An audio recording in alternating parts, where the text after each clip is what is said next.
सोनपुर के जंगल में रिमझिम चिड़िया दुल्हन के वेश में सजी धजी अपनी बारात आने का इंतजार कर रही थी। उस समय रिमझिम चिड़िया बहुत ही सुंदर लग रही थी। उसकी सहेलियां उसके आसपास बैठी थीं। तभी टुनटुनी बोलती है, अरे अरे बारात आ गई, चलो चलो दूल्हे को देखने चलते हैं। तभी सहेलियां दूल्हे को देखने के लिए चली जाती हैं। तभी उस जंगल का आवारा कालू कौवा रिमझिम के कमरे में घुस जाता है। अरे आप कौन हैं? आप मेरी कमरे में क्या कर रहे हैं? आज मेरी शादी होने वाली है। इस तरह आपको कोई मेरे कमरे में देख लेगा तो क्या होगा? बेकार में सभी मेरे बारे में बातें बनाएंगे और मेरी शादी भी टूट जाएगी। रिमझिम चिड़िया, तुम मुझे नहीं जानती, लेकिन मैं तुझे कई सालों से जानता हूँ। मैं तुझसे प्यार करता हूँ और यहाँ मैं तुझे लेने आया हूँ। तेरी शादी तो अब मुझसे ही होगी। ये तुम क्या कह रहे हो? मैं तुमसे प्यार नहीं करती और तुम होते कौन हो मुझसे जबरदस्ती शादी करने वाले? तुम अभी के अभी यहाँ से चले जाओ, नहीं तो मैं शोर मचाऊंगी।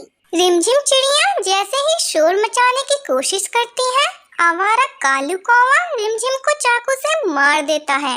मौके पे ही रिमझिम चिड़िया की मौत हो जाती है। आवारा कालू कौवा वहाँ से फरार हो जाता है। थोड़ी देर बाद जब सहेलियां कमरे में आती हैं, तो रिमझिम की लाश देखकर चिल्लाने लगती हैं। अरे कोई जल्दी यहाँ आओ, पता नहीं रिमझिम की किसी ने हत्या कर दी। सब चारों तरफ हथियारों को ढूंढने लगते हैं। इस घटना को हुए कुछ दिन बीत जाते हैं। एक दिन बंटी कौवा शहर से गांव लौट रहा था।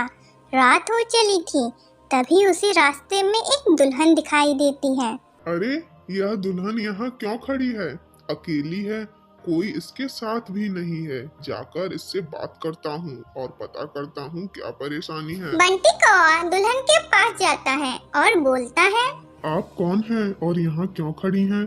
अगर आपको कोई परेशानी है तो मुझे बताइए, मैं आपकी मदद करने की कोशिश करूँगा।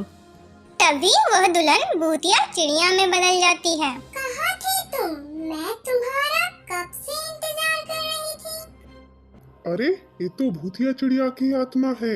अरे ओ भूतिया चिड़िया, मैं तेरा दूल्हा बुला नहीं हूँ। मुझे छोड़ दे और यहाँ से चुपचाप जाने दे। मेरी अम्मा मेरा घर पे इंतजार कर रही होगी। दूल्हा तो तू ही मेरा बनेगा, इसके लिए तुझे बस मरना होगा। बचाओ बचाओ, कोई तो मुझे बचाओ इस चुड़ैल से। ये चुड़ैल मुझे मार डालेगी। तेरी मदद करने कोई नहीं आएगा। तुझे ही मुझसे शादी करनी पड़ेगी, लेकिन इसके लिए तुझे मरना होगा। भूतिया रिमझिम चिड़िया बंटी कौवे को मार डालती है। अगले दिन बंटी की लाश जंगल में पड़ी मिलती है। हे भगवान, ये क्या हो गया? मेरे बेटे को किसने मार दिया? मेरे बेटे की किसी से क्या दुश्मनी थी? अब हर दिन किसी न किसी पंछी की लाश जंगल में पड़ी मिलती थी। गांव के सभी पंछियों को समझ में नहीं आ रहा था कि आखिर पंछियों को मार कौन रहा है। अचानक एक रात को कालू कौवा आधी रात में चिल्लाने लगता है।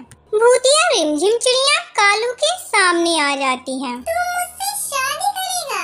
ले मैं खुद आ गई तेरी दुल्हन बनने के लिए। चल अब तू जल्दी से दूल्हा बन जा।